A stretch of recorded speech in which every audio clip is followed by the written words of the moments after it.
Selamat siang, perkenalkan nama saya Sabar Hati Gula, mahasiswa PPG dalam jabatan kategori 1 tahun 2022 di LPTK Universitas Negeri Medan dengan nomor ujian 2022437503. Hari ini Kamis tanggal 6 Oktober tahun 2022, saya akan melaksanakan ujian di PT SD Negeri 07618 Hanifa, Kabupaten Nias Barat, Provinsi Sumatera Utara pada kelas 4 semester 1 tema 2 dengan topik Selalu Beriman Energi. Begitu video saya.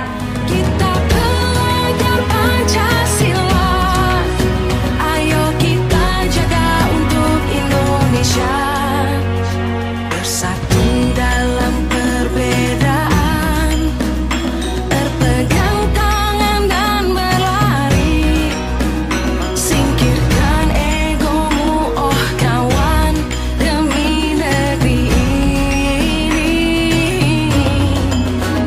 Jadilah generasi emas, cerdas berkarakter itu kita, berjuang dan harus berani, kita terus torehkan prestasi. Selamat pagi anak-anak. Selamat pagi, Bu.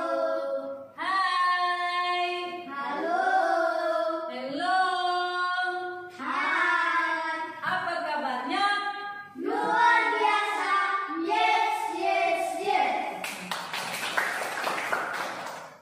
Nah, pada hari ini sebelum kita memulai pembelajaran kita, pertama-tama dulu kita berdoa. Doa dipimpin oleh anak kami Civil Defense Regular. Pada anak kami disilakan.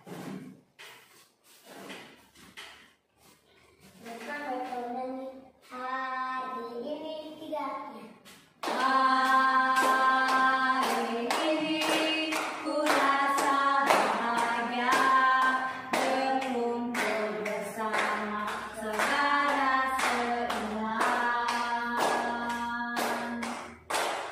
Tuhan Yesus telah satukan kita, tanpa memandang di antara kita. Bergandengan tangan dalam kasih, dalam satu hati, berjalan dalam terang kasih Tuhan.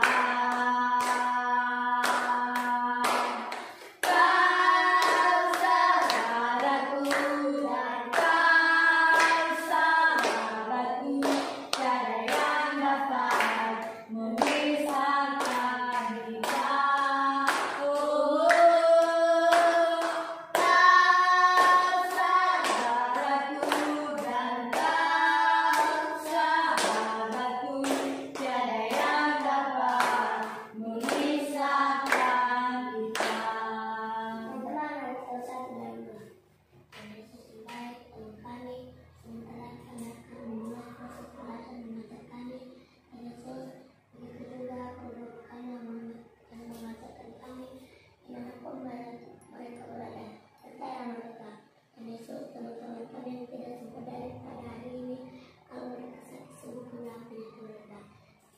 Yesus, kami tidak lupa mendoakan kedua orang tua kami yang kami tinggalkan di rumah, yang mencari nafkah sehari-hari, berkatilah mereka. Dan Yesus, inilah doa anaknya dan sempurna, gunakanlah di dalam tangan. Amin. Amin. Terima kasih. Sekarang absen kita dulu. Silakan dengarkan namanya ya.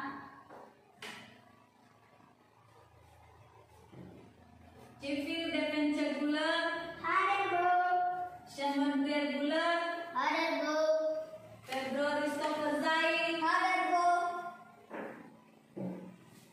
Baik, semuanya hadir.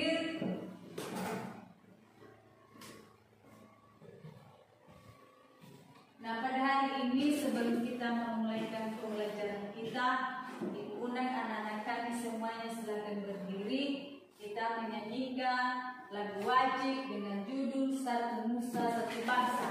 Anak kami duduk semuanya. Kita bernyanyi satu nusa tiga ya. Satu nusa satu bangsa satu bahasa kita. Tanah air pasti jaya untuk selama-lamanya. Indonesia pusaka, Indonesia tercinta, nusa bangsa dan bahasa kita bebas bersama. Silakan duduk kembali. Sekarang Ibu ingatkan salam ceria kita tentang hebat. Masih ingat? Masih. Hebat. Satu, dua, tiga. Hebat. Nah, sekarang kita belajar tentang tema 2, lanjutan dari pembelajaran kita kemarin. Nah, sebelumnya kita belajar tentang sumber energi, ya kan? Iya. Sekarang kita belajar tentang tema 2, subtema 2, yaitu selalu berhemat energi. Pembelajaran kedua, manfaat energi. Nah, kemarin pada subtema 2, pada tema 2 subtema 1 yaitu tentang sumber energi. Nah, jadi sumber energi terbesar di bumi kemarin itu, kalau tidak lupa masih ingat? Apa itu sumber energi terbesar di bumi? Matahari. Yaitu matahari. Nah, matahari itu sangat besar manfaatnya di dalam kehidupan kita. Sebutkan salah satu contoh manfaat energi matahari. Menghangatkan badan. Menghangatkan badan. Tepuk tangan. Yang kedua apa? Mengeringkan baju. Mengeringkan baju. Tepuk tangan. Apa manfaat yang ketiga? Mengeringkan celana. Tepuk tangan. Nah, itu adalah semua manfaat sumber energi matahari di dalam kehidupan kita sehari-hari. Nah, tujuan pembelajaran kita pada hari ini yaitu 1. Siswa mampu menunjukkan contoh melaksanakan hak dan kewajiban secara seimbang dan tepat. 2.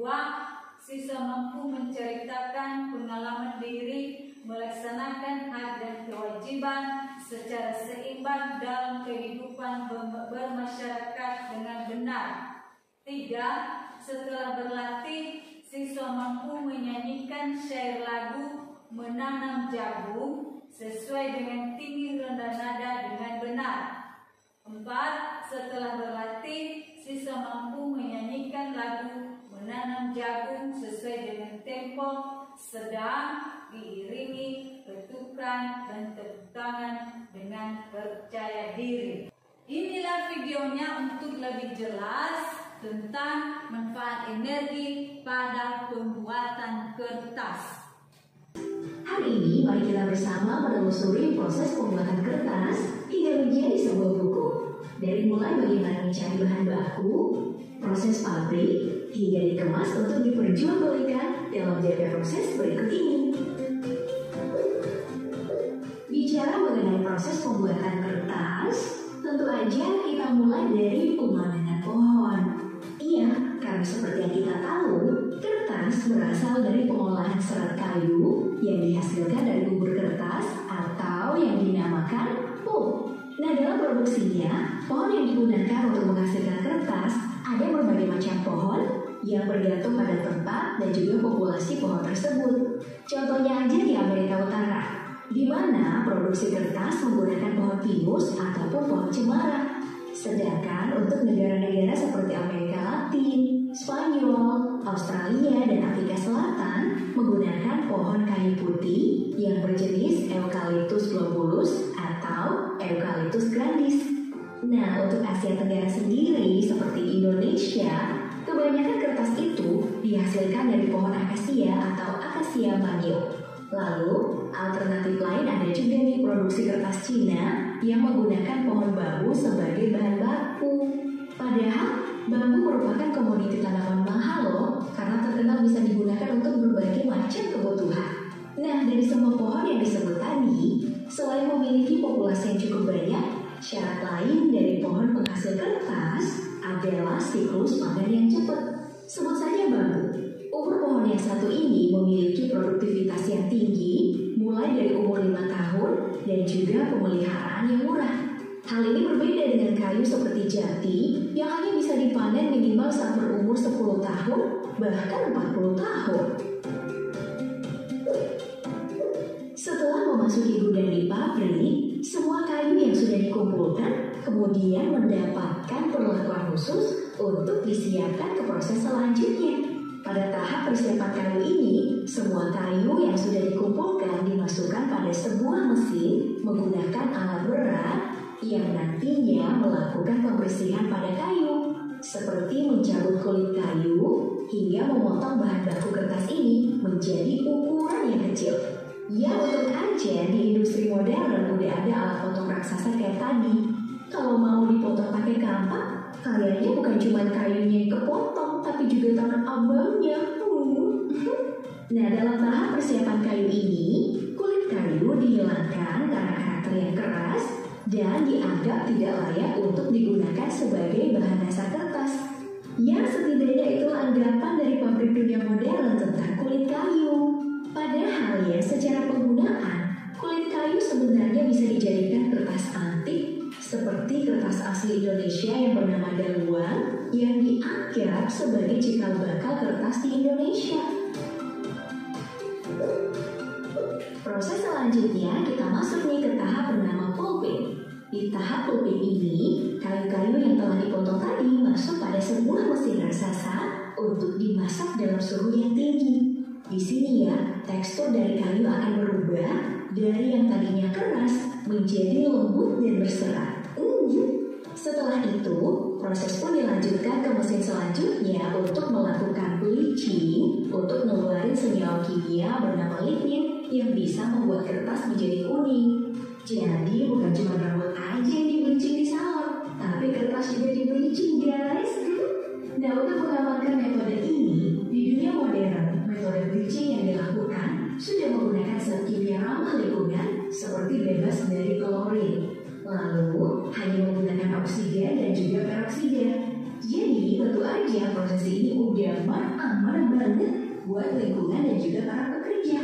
Setelah proses ini selesai, maka didapatlah bubur kertas putih atau pulp yang diinginkan. Ya, meskipun warna dan teksturnya sama, bubur kertas ini udah boleh kamu maaf ya, karena jangan sampai kertas yang bakal jadi bahan skripsi kamu ini mengakhiri hidup kamu. Saya tahu hasil skripsi itu berat. Sekarang kita masuk pada proses utama hari ini, yaitu pembuatan kertas. Dalam proses ini ya, pulp yang sudah didapatkan tadi dicampurkan dengan pewarna, pencerah, kanji, dan air sesuai dengan kebutuhan kertas yang akan diproduksi. Ya, karena seperti yang kita tahu, ada banyak jenis dan macam kertas yang diproduksi untuk berbagai kebutuhan, seperti kertas HVS, kertas karton, kertas kalkir, dan lain-lain. Nah, dalam proses ini, salah satu bahan yang mendapatkan perhatian khusus adalah air, karena penggunaannya sangat banyak. Setidaknya ya, guys, dalam 1 kilogram kertas yang dibutuhkan ya 100 liter air dalam pengolahannya. Makanya tuh pabrik-pabrik kertas tidak pernah didirikan jauh dari sumber air. Nah, karena kebutuhan fantastis ini, makanya pabrik kertas modern membuat sistem sistem penampungan sirkulasi air agar air yang sudah digunakan bisa terpakai kembali dan tentunya bisa menjaga lingkungan sekitar. Setelah pencampuran tadi dilakukan, full kemudian masuk ke mesin pembentuk kertas yang berupa serangkaian roda raksasa yang berputar sangat cepat.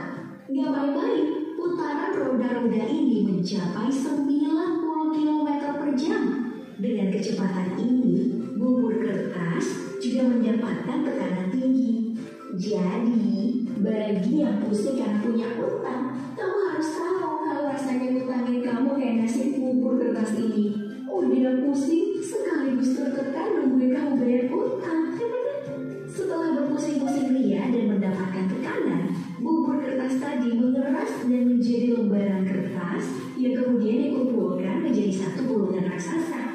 Nah, dalam satu gulungan ini terdapat kertas sepanjang 80 km dengan lebar 8,5 meter dan beratnya itu mencapai 120 ton. Buset, panjang banget ya. Bayangin aja berapa banyak buku dan juga skripsi yang gak di-ACC dengan satu gulungan raksasa ini.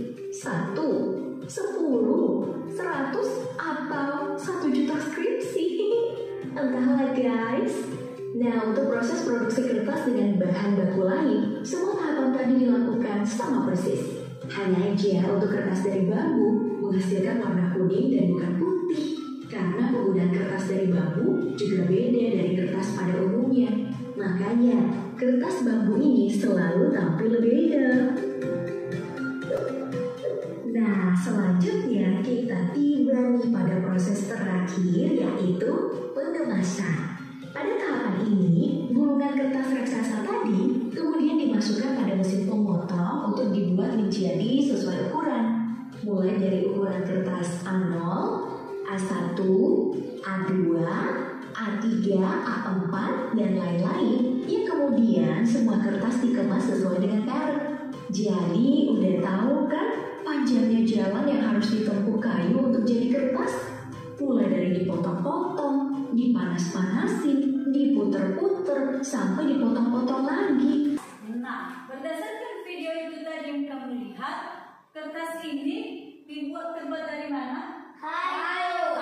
Kayu. Dari kayu atau pohon, dari pohon kayu. Nah, anak-anak kami semuanya, ibu himbau supaya pohon-pohon yang ada di hutan-hutan kita atau di hutan-hutan sana jangan mudah ditebang, ya kan? Jangan ditebang pohon-pohonnya, karena pohon-pohon itu juga sangat besar manfaatnya. Banyak sekali manfaat pohon kayu. Seperti tadi salah satunya yaitu kertas. Anak-anak kami juga dalam kehidupan kita sehari-hari, kita memiliki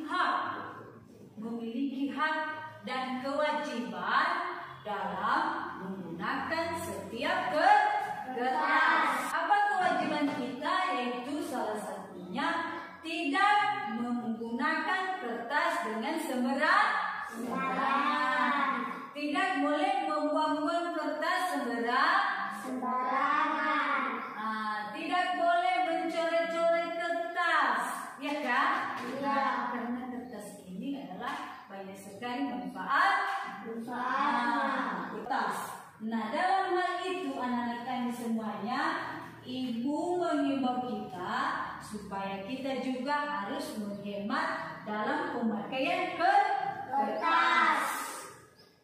Nah, manfaat kertas di dalam kehidupan kita sehari-hari yaitu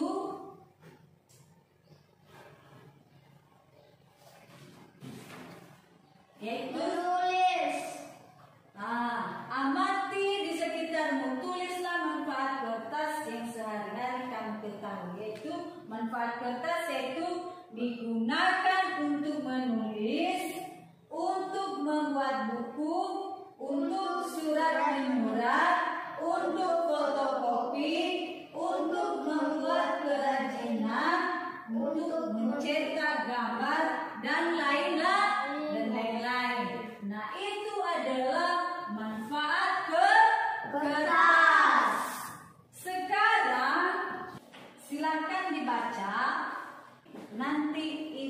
penggunaannya kembali. Apa itu manfaat kertas? Sudah? Siapa siswa yang bisa menyebutkan manfaat kertas tanpa tidak melihat buku? Siapa? 2 saja manfaat kertas tanpa melihat buku. Baik, silakan. Digunakan untuk Silakan berdiri ya. digunakan untuk menulis dan membuat buku. Bagus.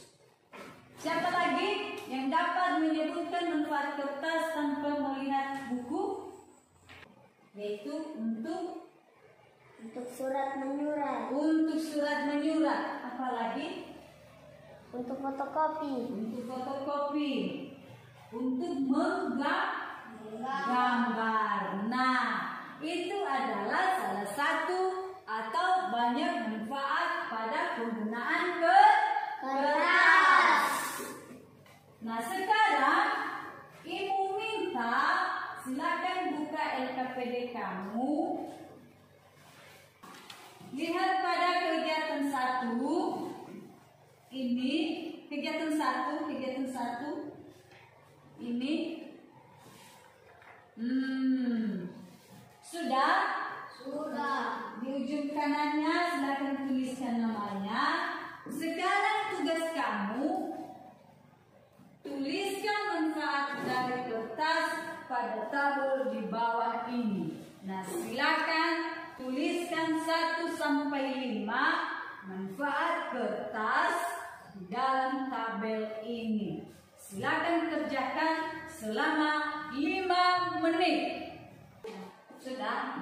Nah, sekarang silakan Febro ke depan untuk membacakan hasil tugas atau pekerjaannya. Di depan nih. Nama saya Febro. Nama saya Febro Christopher Zai. Manfaat kertas digunakan untuk menulis, untuk membuat buku, untuk surat menyurat, untuk fotokopi, untuk membuat kerajinan, untuk mencetak gambar. Tepuk tangan. Kemudian dia ke depan bacakan hasil tugasnya, pekerjaannya. Nama saya Shanone Priel Gule. Manfaat kertas. Dan untuk surat menyurat. Tepuk tangan. Oke, sekarang Cibir ke depan.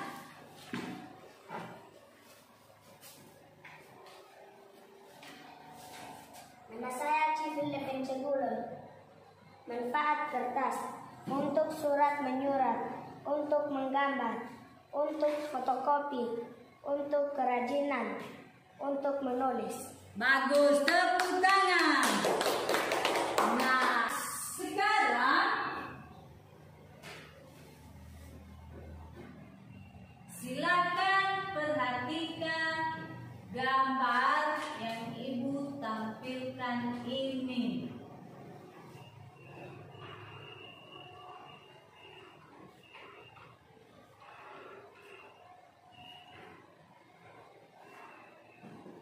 Sudah kamu lihat? Sudah. Sudah?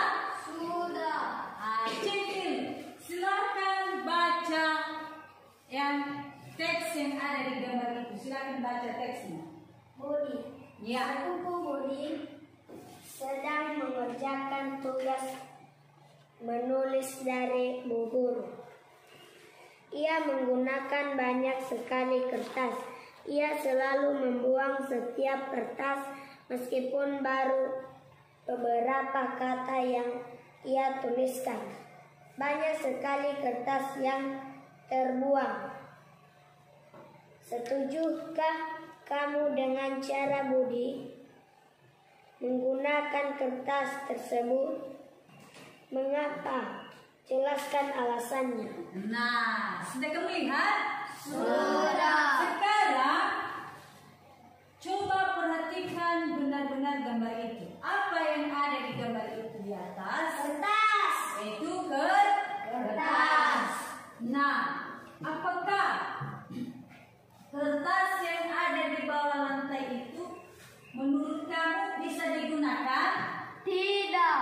Tidak, ya kan? Iya. Tidak. Mengapa? Itu adalah, coba tuliskan di kolom di bawah itu, apa alasanmu? Apa kamu setuju dengan sikap Budi seperti pada gambar itu? Nah, kalau kamu setuju, silakan tuliskan alasannya. Kalau kamu tidak setuju, silakan kamu tulis alasannya. Silakan selama 2 menit. Gimana? Sudah siap? Sudah. Sudah? Sudah. Nah, sekarang cipil ke depan. Tuliskan alasanmu, apakah kamu setuju atau tidak, dan silakan bacakan alasan kamu. Nama saya Cimul dan Cimul. Alasan Iya. Budi. Apakah kamu setuju? Tidak. Hah? Tidak. Nah, alasannya kenapa? Karena Budi banyak membuang kertas dan tidak menghemat dalam memakai kertas. Bagus, tepuk tangan. Pedro, ke depan.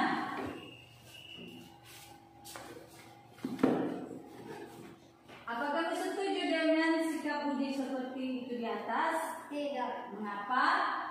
Karena Budi banyak membuang kertas. Tepuk tangan. Biar. Apa kamu setuju sikap Budi seperti itu di atas? Karena bacakan.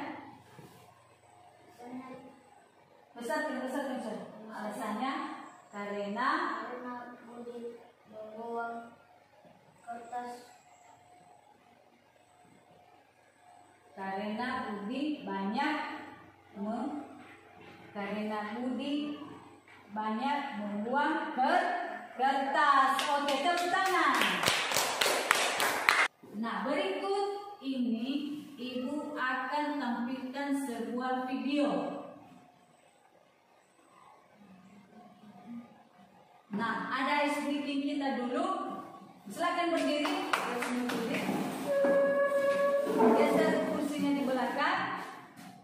Kita tepuk semangat ya. Karena Ibu lihat sudah mulai ngantuk. Tepuk semangat.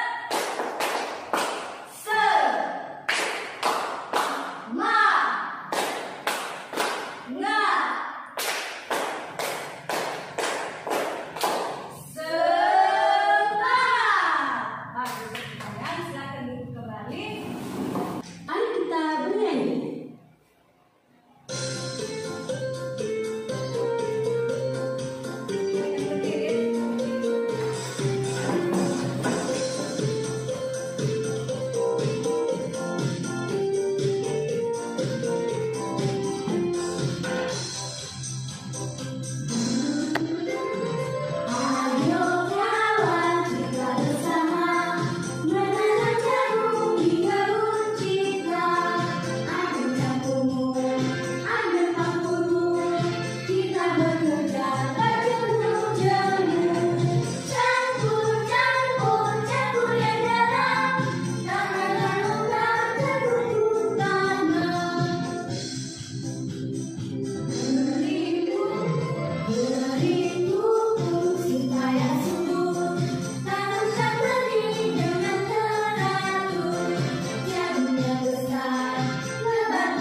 biasanya ditulis 2/3, 3/4, 4/4 sesuai dengan bentukan pada lagu tersebut.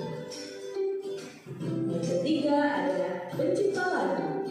Pencipta lagu adalah orang yang membuat lagu tersebut, biasanya ditulis di pojok kanan atas. Yang keempat ada notasi. Notasi inilah yang menjadi patokan kita untuk mengeluarkan bunyi nada ketika bernyanyi. Tinggi rendah nada. Di dalam bernyanyi, semua nada dibunyikan dengan berbeda-beda tergantung tinggi rendahnya nada tersebut. Tinggi rendahnya nada terbagi atas 3 tingkatan. Yang pertama adalah nada rendah, yang kedua adalah nada sedang, dan yang ketiga adalah nada tinggi. Coba kalian perhatikan, apakah penulisan masing-masing nada itu sama ataukah berbeda? Apa yang membedakan di antara ketiganya? Ya, benar sekali. Nada rendah ditandai dengan titik di bawah notasi, sedangkan nada sedang ditulis tanpa adanya titik, dan nada tinggi ditulis dengan tambahan titik di atas notasi. Urutan nada pada tanda nada, semakin ke kanan semakin tinggi, sebaliknya semakin ke kiri semakin rendah. Satu persatu silakan nyanyikan di depan. Yang pertama adalah Cipi, silakan bernyanyi di depan. Bawa teksnya. Nah, yang lain silakan perhatikan apakah not yang dinyanyikan si Cipi itu benar atau tidak ya. Silakan diperhatikan. Ayo kawan, kita bersama menanam jagung di kebun kita. Ambil cangkulmu, ambil pangkulmu, kita bekerja tak jemu-jemu. Cangkul, cangkul, cangkul yang banyak, cangkul yang dalam, tanamnya longgar, cangkul, jagungku tanam. Beri pupuk supaya subur, tanamkan benih dengan teratur. Jagungnya besar, lebat buahnya, tentu berguna bagi semua. Cangkul, cangkul, aku gembira menanam jagung di kebun kita. Oke, tepuk tangan. Bagaimana si Cipi bernyanyi? Apa sudah benar notnya? Bagaimana Febro? Sudah. Sudah. Nah, sebagai kesimpulan pembelajaran kita pada hari ini adalah ini tadi sudah kita baca bersama-sama sebagai kesimpulan pembelajaran kita pada hari ini. Kemudian pada tempo lagu adalah ukuran kecepatan dalam irama lagu. Kemudian macam-macam tempo lagu yaitu tempo lambat, tempo sedang, dan tempo cepat atau tinggi. Lagu menanam jagung dengan tempo lagu sedang. Nah, silakan ingat, silakan dibaca-baca di rumah atau diulangi di rumah semua pembelajaran kita pada hari ini. Sampai di situ, apakah ada pertanyaan? Tidak. Tidak? Tidak. Tidak ada pertanyaan? Tidak. Nah, anak-anak kami semuanya, setelah pembelajaran kita berlangsung pada hari ini, bagaimana perasaan kalian? Senang. Bagaimana perasaanmu, Pedro? Bagaimana perasaan Brian? Oke, berarti pada pembelajaran hari ini perasaannya senang, ya kan?